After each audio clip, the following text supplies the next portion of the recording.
So if this bill is passed and progressed through the Oireachtas without being watered down and then implemented, it will be a historic achievement for environmental campaigners. It will be a victory built on the back of struggles by communities like the community in Rossport, who have stood up to Shell for many, many years and who have braved state repression and media opposition all along the line. Now, this bill focuses on keeping the reserves in the ground so that they cannot be burned and add to the CO2 emissions in the atmosphere.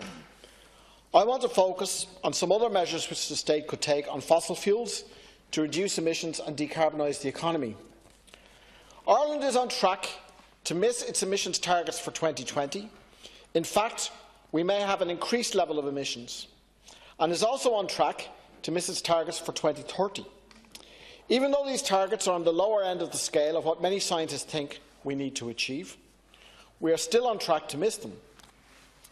As the environmental crisis gets worse on the one hand, our timeframe to take action decreases, and the cuts in emissions we need to make grows. This is the result of the policies which successive governments have implemented or failed to implement, as may be the case. Now, the Irish Academy of Engineers have done a study and have suggested that with massive investment across sections of the economy, the country could still meet its 2030 targets. They have laid out a raft of measures which could be taken over the next 12 years, ranging from investing in renewable energies to retrofitting homes and investing in vital public services. They put the cost of taking these measures at €35 billion, which would require, in our view, the increasing of taxation measures on the wealthy and multinationals, and a political decision being made to prioritise the environment over the interests of big business. Now, in Ireland, the second biggest contributor to greenhouse gas emissions after agribusiness is the transport sector, contributing 20% of all emissions. Since 1990, emissions from transport have been the fastest growing contributor, grown by a massive 130% in that period. The bulk of this comes from people using their cars, with the number of cars in the country growing from 800,000 in 1990 to nearly 2 million today.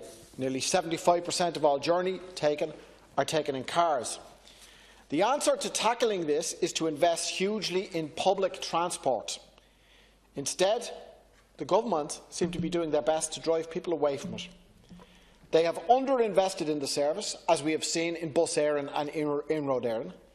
They have forced cutbacks on bus and train routes, and they have increased fares across the board. They are running the service down and encouraging people into cars. Yet, despite all of this, the number of people looking to use public transport has actually increased. At peak times, buses, trains and trams are packed. If we are to provide a service to cater for the people who want to use public transport and to encourage people out of private cars and reduce emissions, we need massive investment to improve and expand the service and to cut fares.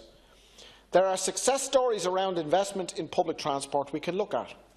For example, in 1981, the left-wing Labour Council in London implemented the fares fair policy on London transport.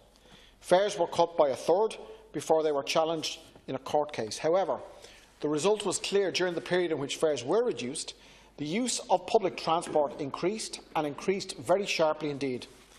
Last year, Solidarity People Before Profit put forward budget proposals to revolutionise our public transport and get people out of cars. An investment of just €500 million could halve all fares on CIE and Lewis routes. This would encourage huge numbers of people out of their cars and into public transport.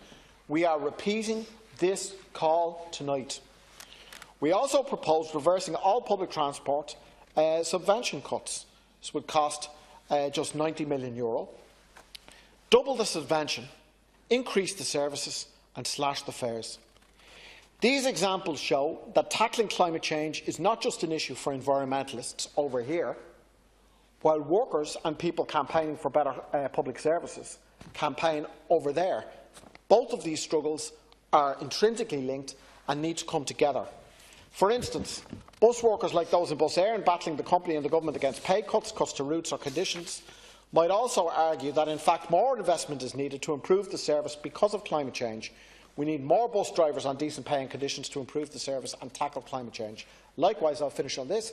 Environmentalists should support workers and trade unionists and see their struggles as part of a battle to defend both public services and the environment. It is through building movements like this that we can force radical green change onto the agenda, and a radical left government which will reorganise society to protect the environment and raise living standards for all.